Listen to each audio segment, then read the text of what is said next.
We begin with the young Hamlet encountering the ghost of his late father, who was murdered by the newly appointed king Claudius.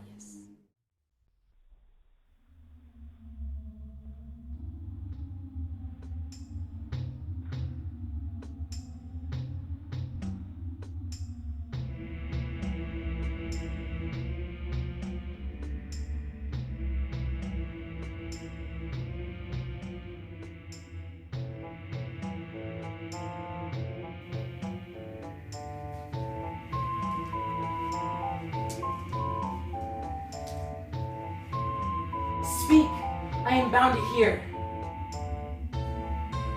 I am thy father's spirit, doomed for a certain term to walk the night, and for the day confined to fasting fires, till the foul crimes done in my days of nature are burnt and purged away.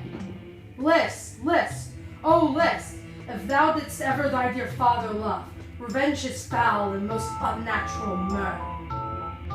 Murder!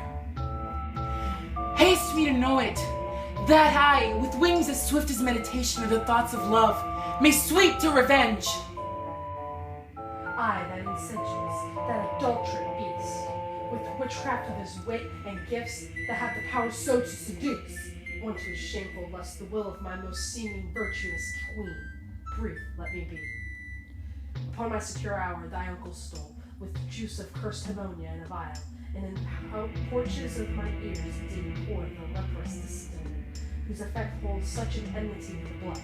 Thus was I, sleeping, by a brother's hand of light, of crown, of queen, at once dispatched, cut off even in the blossoms of my sins, unhoused, disappointed, unannounced, no reckoning made, sent to my account with all my imperfections on my head. Oh, horrible! Let not the bed of Denmark be a couch for luxury and damned incest.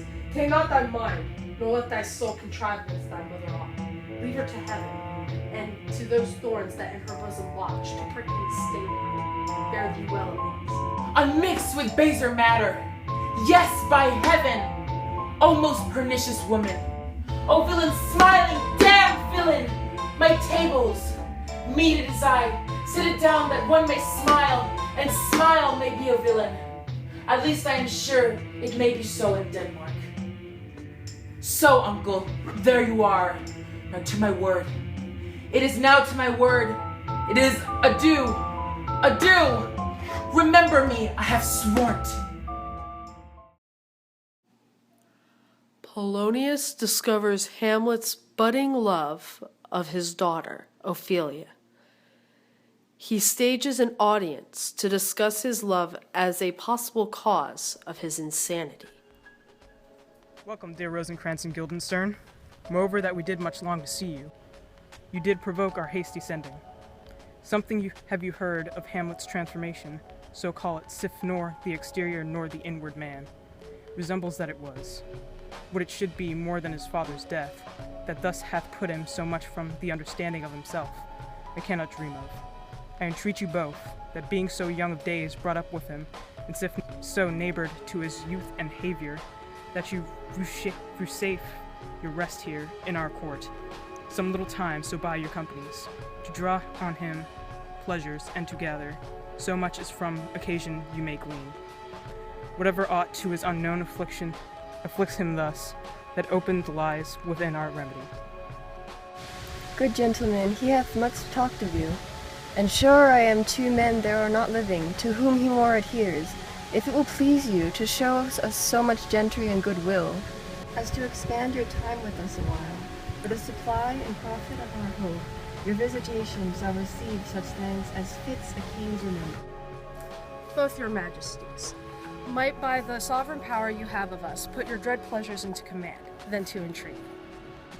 But we both obey, and here give up ourselves in full bent to lay service freely at your feet, to be commanded. Thanks, Rosencrantz and gentle Guildenstern. Thanks, Guildenstern and gentle Rosencrantz. And I beseech you instantly to visit my too much changed son. Go, some of you, and bring these gentlemen where Hamlet is. Heavens make our presence and our practices pleasant and helpful to him.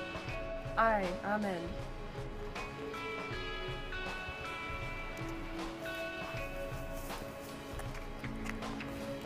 Thou still have been the father of good news. sure, my good liege, I hold my duty as I hold my soul, both to my God and to my gracious king. And I do think, or else this brain of mine wants not the trail of policy so sure, as it hath used to do, and that I have found the very cause of Hamlet fleecy. Doubt thou the stars of fire, doubt that the sun doth move, doubt truth to be a liar, but never doubt I love. Oh dear, I am ill at these numbers. I have not art to reckon my groans, but that I love thee best, oh most best, believe it. Adieu, thine evermore, most dear lady, whilst this machine is to him, Hamlet. This in obedience hath my daughter shown me, and more above hath his solicitings, as they fell out by time, by means and place, all given to mine ear. What might you think, when I had seen this hot love on the wing? As I perceived it, I must tell you that, before my daughter told me, what might you, or my dear majesty your queen here, think, if I had played the desk or table book, or given my heart a winking, mute and dumb, or looked upon this love with idle sight? What might you think? No, I went round to work, and my young mistress thus I did bespeak. Lord Hamlet is a prince out of thy star, and must not be. And then I precepts gave her, that she should lock herself from this resort, admit no messengers, receive no tokens. Which done, she took the fruits of my advice, and he, repelled, a short tale to make, fell into a sadness, then into a fast, thence to a watch, thence into a weakness, thence to a lightness, and by this declension into the madness wherein he now raves, and all we mourn for. It's from this, if this be otherwise, if circumstances lead me, I will find where truth is hid, though it were hid indeed within the center. Sometimes he walks 4 hours together, here in the lobby. I will loose my daughter to him. Be you and I behind an arras then, mark the encounter. If he love her not, and be not from his reason fallen thereon, let me be no assistant for estate, but keep a farm and quarters. I beseech you both away, I'll board him presently.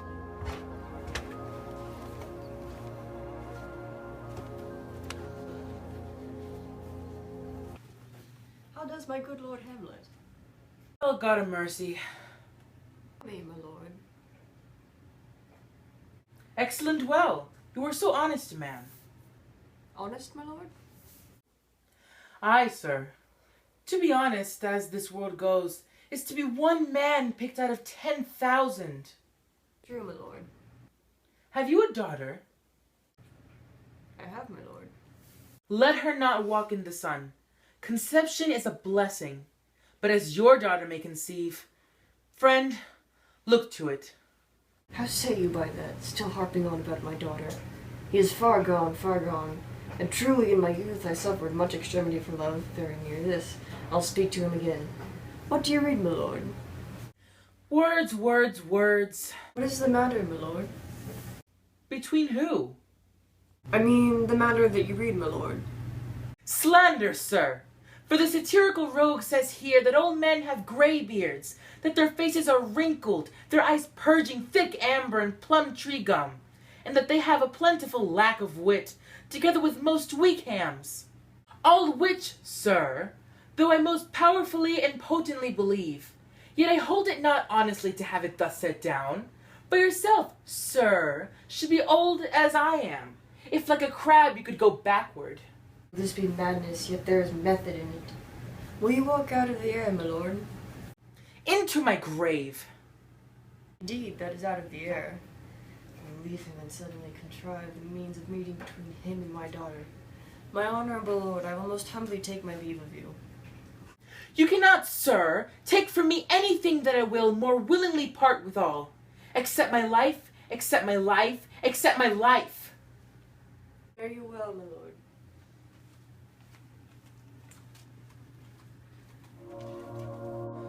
Now I am alone. Oh, what a rogue and peasant slave am I! Yet I, a dull and muddy mettled rascal, peak like John of Dreams, unpregnant of my cause, and can say nothing. No, not for a king, upon whose property most dear life a damned defeat was made. Am I a coward? Who calls me villain? Breaks my pater cross, plucks off my beard and blows it in my face, tweaks me by the nose, gives me the lie, the throat, as deep as to the lungs. Who does me this? Ha! Oh, vengeance! Why, what an ass am I! This is most brave, that I, the son of a dear father murdered, prompted to my revenge by heaven and hell, must like a whore unpack my heart with words, and fall a-cursing like a very drab? O scullion, fie upon thee, foe! I'll observe his looks, I'll tempt him to the quick. If he do blench, I know my course. The spirit that I have seen may be the devil, and the devil hath power to assume a pleasing shape. Yea, and perhaps, out of my weakness and my melancholy, as he is very potent with such spirits, abuses me to damn me, I'll have grounds more relative than this. The play's the thing, wherein I'll catch the conscience of the king.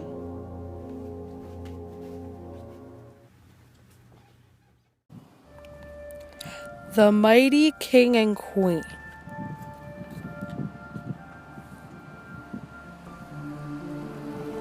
Forlorn of their errant Hamlet, they must deliver the young prince from the grasp of insanity. You, by no drift of circumstance, get from him why he puts on this confusion, grating so harshly all his days of quiet with turbulent and dangerous lunacy? He does confess he feels himself distracted, but from what cause he will by no means speak.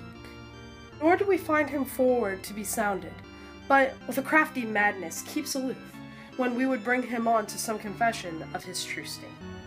Did you essay him to any pastime? Madame, it so fell out that certain players were overwrought on the way.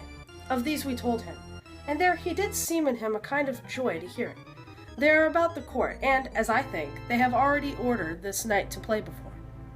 With all my heart, and it doth much content me to hear him so inclined.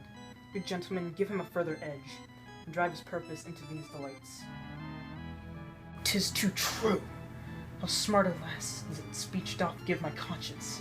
The harlot's cheek, beautied with plastering art, is not more ugly to the thing that helps it than is my deed to my most painted word. O heavy burden! I hear him coming. Let's withdraw, my lord. To be or not to be, that is the question. Whether 'tis nobler in the mind to suffer the slings and arrows of outrageous fortune, or to take arms against the sea of troubles, and by oppressing end them, to die, to sleep, no more, and by a sleep to say we end the heartache and the thousand natural shocks that flesh is heir to. 'Tis a consummation devoutly to be wished, to die, to sleep, perchance to dream. Aye, there's the rub. For in that sleep of death what dreams may come, where we have shuffled off this mortal coil, must give us pause. There's the respect that makes calamity of so long life. For who would wear the whips and scorns of time, the oppressor's wrong, the proud man's costumely? The pangs of despised love, the law's delay, the insolence of office, and the spurns that patient merit of the unworthy takes, when he himself might his quietus make with a bare bodkin? Who at Fardell bear to grunt and sweat under a weary life, but that the dread of something after death, the undiscovered country from whose bourne no traveler returns, puzzles the will, and makes us rather bear those ills we have, than to fly to others that we know not of?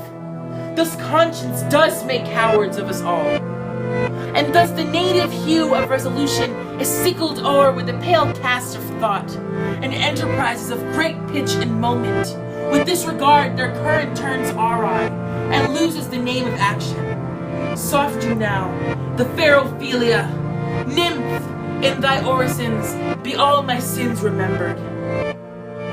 Love. His affections do not that way tend, nor what he spake, though it lacked form a little, was not like madness. There's something in his soul, which his melancholy sits on brood, and I do doubt the hatch and the disclose will be some danger, which for to prevent I have in quick determination. Thus set it down. He shall with speed to England, for the demand of our neglect tribute.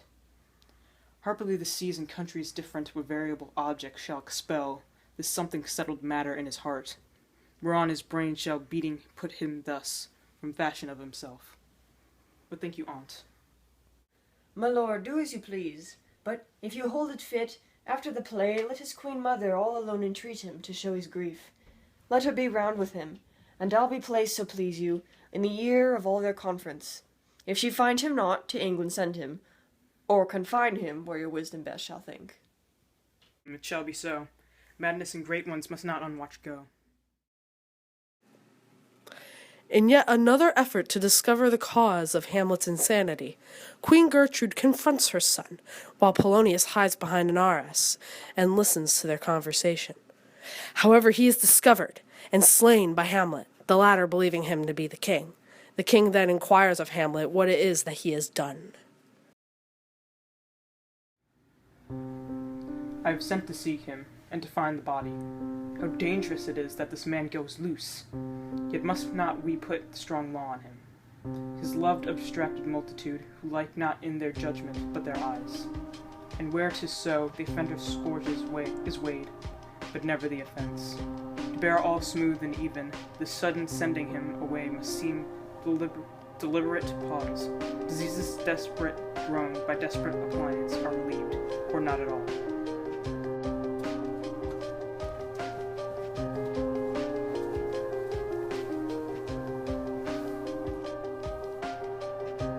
How now, what hath befallen?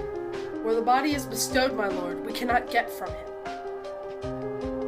Bring him before us. Ho! Bring in the lord!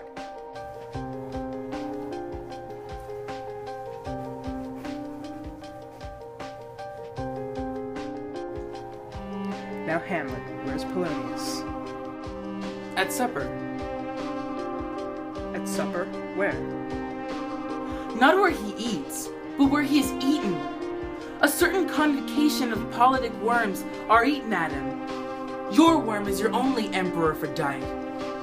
We fed all creatures else to fat us, and we fed ourselves for maggots. Your fat king and your lean beggar is but variable service. 2 dishes but to 1 table. That's the end. Alas, alas. A man may fish with the worm that hath eat of a king, and eat of the fish, and that hath fed of that worm. What dost thou mean by this? Nothing but to show you how a king may go a progress through the guts of a beggar. Where is Polonius? In heaven, send thither to see. If your messenger find him not there, send him in the other place yourself. But if indeed you find him not within this month, you shall nose him as you go up the stairs into the lobby. Hamlet, this deed for thine especially safety, which we do tender, as we dearly grieve, for that which thou hast done must send thee hence with fiery quickness. Therefore prepare thyself. The bark is ready, and the wind is at help. The associates tend, and everything is bent for England. For England! Good. So it is, if thou knewest our purposes. I see a cherub that sees them, but come for England. Farewell, dear mother. My mother. Father and mother is man and wife. Man and wife is one flesh, and so my mother, come for England.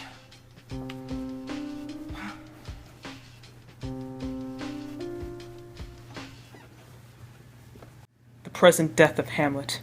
Do it, England, for like the hectic in my blood he rages, and thou must cure me. Till I know 'tis done, here are my haps, my joys were ne'er begun. Hamlet discovers the king's plot to off him in England. Enraged at this order, he craftily replaces it with an order stating that Rosencrantz and Guildenstern, the ones holding the original order, were to be killed with no trial. He then rushes back to Denmark to confront his uncle, the king.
hoe!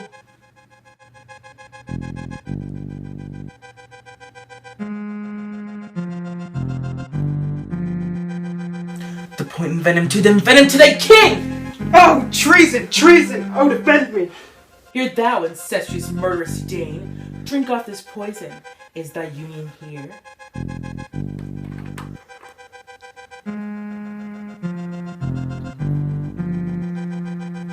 Follow my mother. He is justly served. It is a poison tampered by himself. Exchange forgiveness with me, noble Hamlet. Mine and my father's deaths come not upon thee, nor thine on me.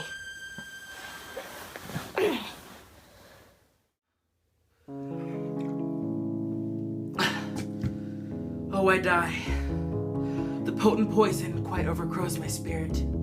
I cannot live to hear the news from England. But I do prophesy the election lights. On Fortibras, he has my dying voice. So tell him, with the occurrence more and less, which I solicited, the rest is silence.